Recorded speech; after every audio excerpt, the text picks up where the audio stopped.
And good afternoon to all of you. I'm very happy for the opportunity to address you today. And unfortunately, I was not able to travel to Nairobi to be with you.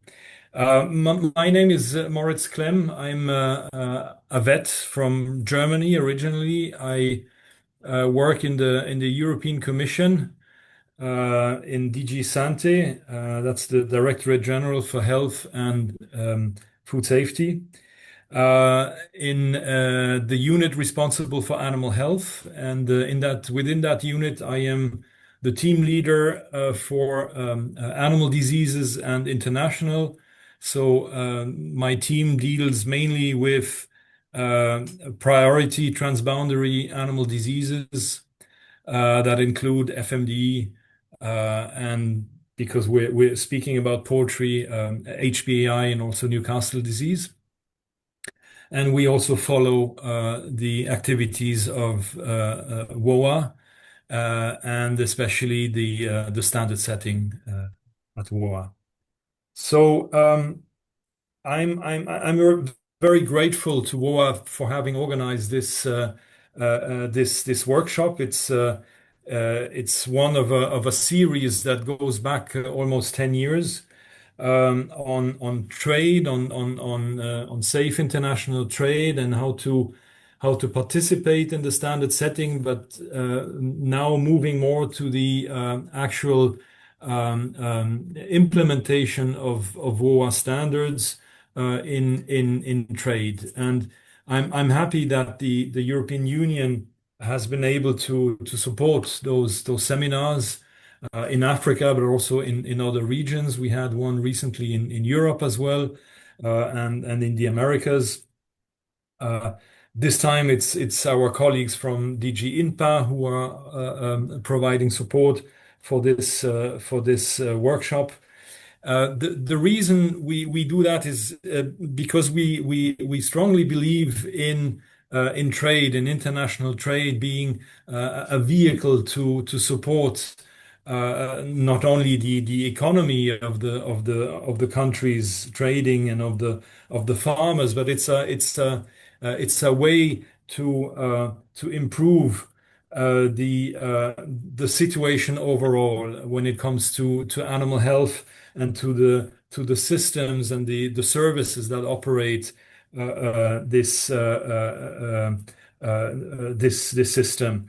And we have had a lot of experience with international trade. Obviously, the European Union is one of the biggest exporters of food, of commodities that are relevant for us in the framework of WOA. But we also import a lot of food and a lot of commodities. And the use of harmonized rules is extremely important. It facilitates a lot the exchanges and the safe trade, and for that, obviously, WOA standards are crucial. We have been participating in WOA standard setting for a long time, and as you know, we are coordinating the positions within the EU, similar as you do in Africa. We also have within the EU a set of harmonized rules, a legal framework in the area of animal health.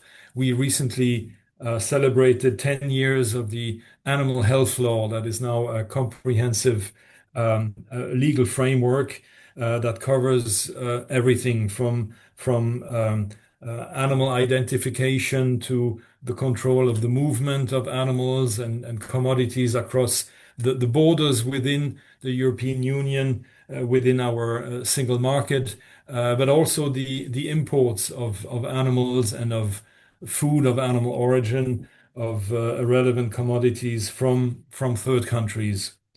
In this legislation, we when it comes to those transboundary animal diseases, we use a lot the concept of zoning. or regionalization. This is something we have been using for many years now, long before the animal health law came into effect. Um, in this way, we managed to let's say separate areas that are affected by certain diseases from areas that are not, and that then can continue to trade safely within the internal market, and also from where exports can take place. So zoning, as you know, is a concept that is also included in the WOA standards. There's currently an ad hoc group that is looking at revising the relevant chapters on zoning. There's also the concept of compartmentalization. That is another tool, let's say, to separate animal populations depending on the disease status. Compartments is something that we also use in within the European Union, but to a much lesser extent than the zoning. For us, zoning is in fact easier to implement. The zoning and of course the movement control that comes with it is easier to implement than compartments. Compartments are used for terrestrial animals. We have it a lot in the aquatic animal sector, let's say. For terrestrial animals, we have a legal framework for poultry when it comes to HPI and Newcastle disease. But as I said, it's used much less than the zoning. It's used by very few of our 27 member states, mainly for breeding animals, genetics, and to secure the continuation of exports whenever there are outbreaks in the vicinity of those establishments that are part of that compartment. The EU and the EU legal framework is now with the animal health law, has increased its approximation and alignment with the WOA standards.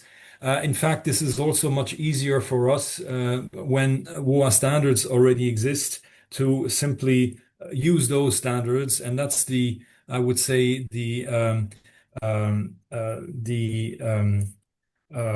system that we use automatically whenever there's a question that arises. We look at the WOA standards. If there's something in the WOA standards, we just follow that. And that has made our lives a lot easier within the EU, but also when it comes to imports and exports. And negotiations on the certificates, etc. We try to use the WOA standards as much as possible. And as you know, sometimes when there is a need for a higher, let's say, level of safety, then we sometimes, based on a scientific risk assessment, we also go beyond and ask for higher standards than what we have in the WOA code, which is something that is also in line, let's say, with the rules of the WTO SPS agreement, and also this is also explained and detailed in the WOA standards themselves. We um,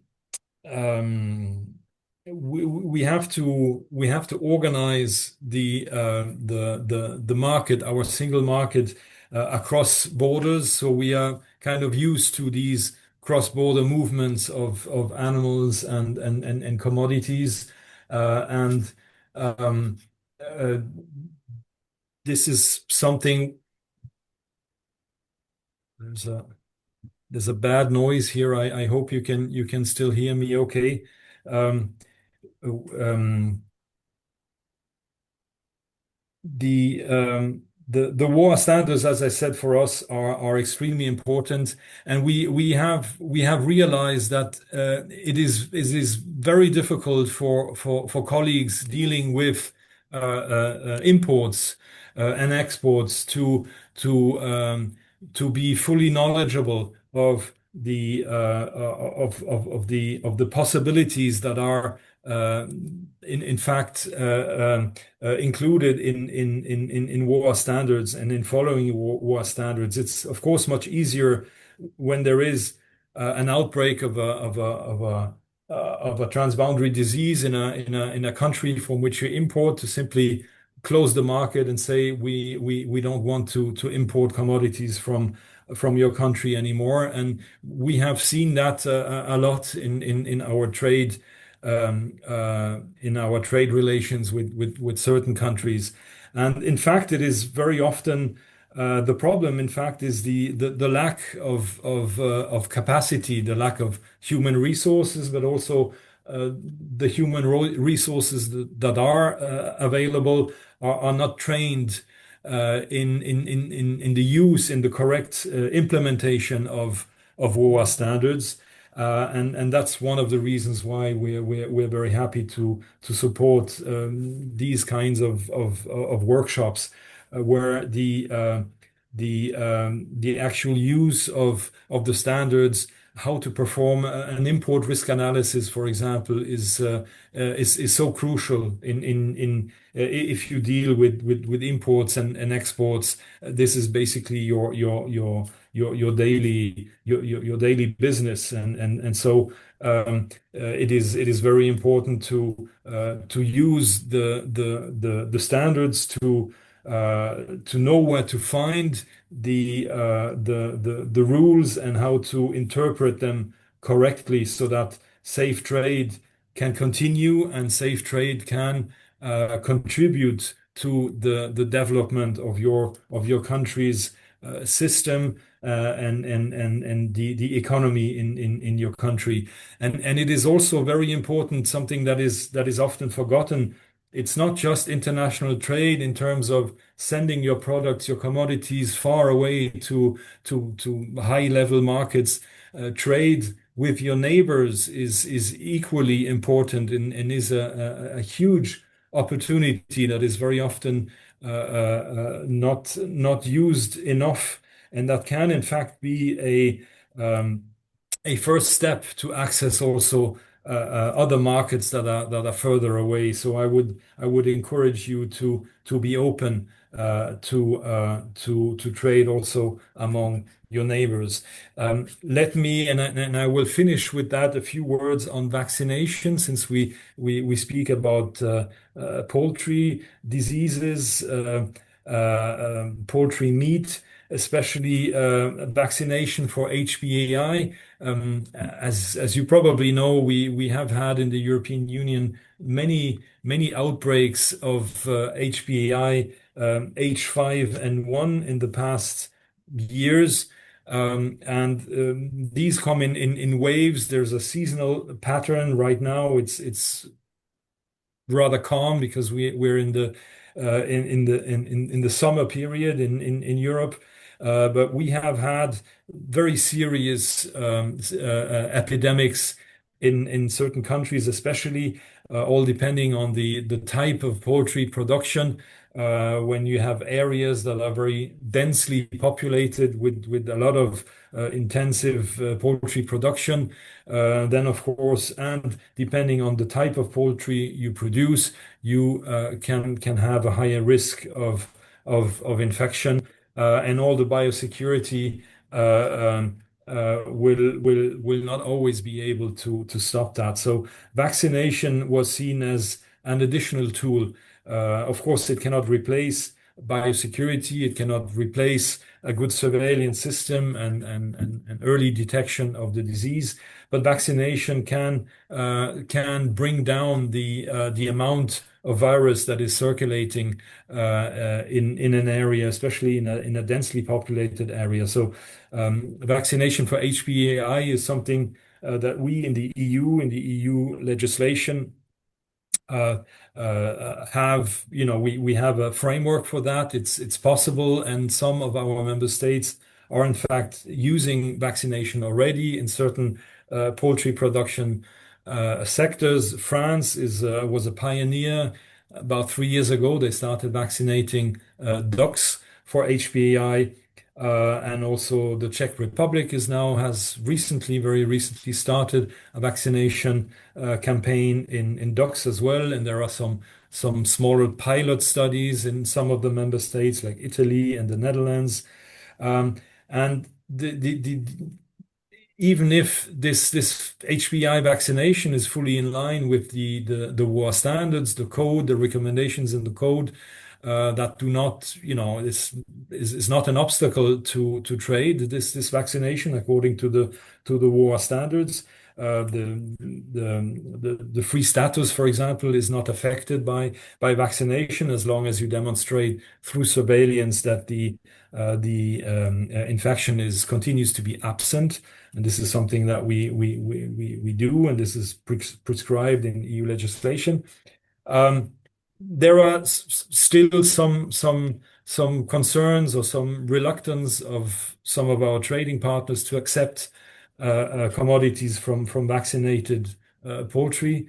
And that's why there is a working group that was set up. It was driven mainly by the Netherlands, an international working group, where also countries from the Americas participate and from other regions.